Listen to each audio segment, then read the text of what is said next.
Hey choppers, Logan here again, and make sure you hit that subscribe button to stay up to date on all our videos for 2019. Today we have a preview for Alliance, the card game. Check it out, bub.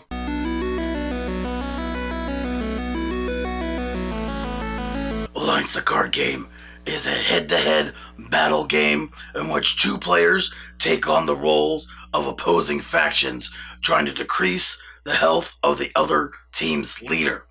It comes with this handy scroll of rules that outlines all the card functions, the turn structure, and everything, all on one simple page. The two-player starter set, which is Zaldar versus King Rhaegar, comes with everything you see here.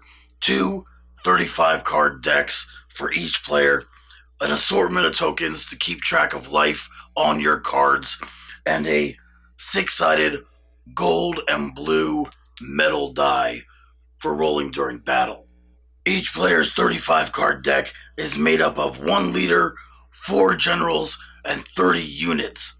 You can tell the difference between them by the symbol in the upper left corner. You can see here it's got a crown for Zaldar because he is the leader. The leaders are taken out of the deck and placed on the board in the leader position. The rest of the cards in the deck are then shuffled up and placed in the deck spot. You'll have 5 army spots which will turn out cards from your deck before play begins. The generals are identified by a helmet in the upper left-hand corner, while the units are identified by the double swords in the shield in the upper left-hand corner.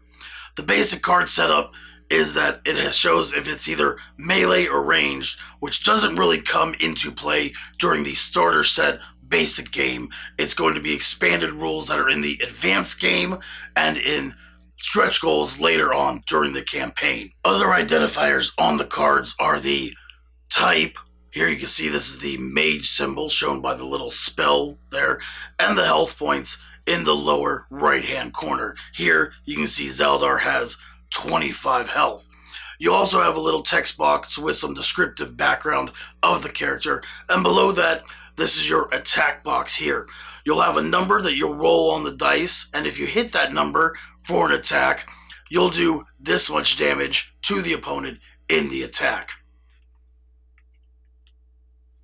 At the beginning of the game, players will turn out 5 cards from the tops of their deck into the army spots on the board, like so. Once cards are turned out, players will roll the metal die to see who goes first. Whoever gets the higher number takes the first turn during the game.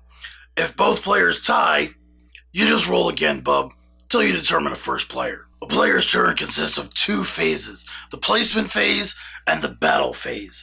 During the placement phase, if at least one of your spots are open, you can turn over 1 card from your deck onto the board to replace that spot. But only 1 card. You can continue doing this as long as you have 1 spot open on your board and you have cards in your deck. But only 1 card can be turned out in the placement phase, even if you have multiple spots that are open in your army. During the battle phase, players get up to 2 chances to attack. They choose either a unit or a general in their army to make an attack against an opponent's unit or general. Each card only gets 1 attack, so you can't pick the same one to attack twice. Once you pick one of them to attack, and you pick whoever it is that card will attack, you roll the d6 die, and you find that number on the card. If you actually roll that number that's on that card, you'll get to do the amount of damage that's in the attack to the opponent's card. For example, let's say it's my turn. I'm going to choose my first attack to be with the Dragon Warrior here. You see that I need either a 5, a 2, or a 3 to be able to deal either 3, 4, or 2 damage. I'm going to go ahead and target the Alliance Spearman right here, who has 4 life. So I'll go ahead and roll the d6, and I get a 2. So he will deal, on a 2, he will deal 4 damage, which is enough to kill that Alliance Spearman. It will go into my opponent's slain pile. Now I have my second attack. Let's go ahead and say I choose this Fiery Hills Dragon right here. It needs a 5, 4, or 3 to deal damage, either 2, 6, or 4, 2, 6, or 3. And let's see, this time I'm going to go ahead and target this Alliance Centaur over here, which also has 4 life. I'll go ahead and roll my d6 for the attack. And I get a 6. A 6 is a miss. So that would be my second attack done is a miss. And then my turn would end and play would pass to my opponent, which would do his placement phase. Since he has an empty spot, he can turn out a card from his deck and place it there, and then proceed to his battle phase, where he'll take 2 attacks. Players cannot use their leader for attacks until all of their army is gone.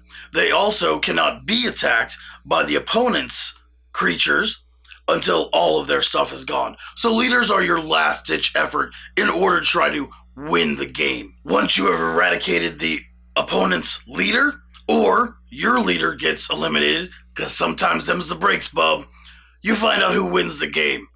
And that's how you play Alliance the card game. It's on Kickstarter now. Make sure to check it out, bub.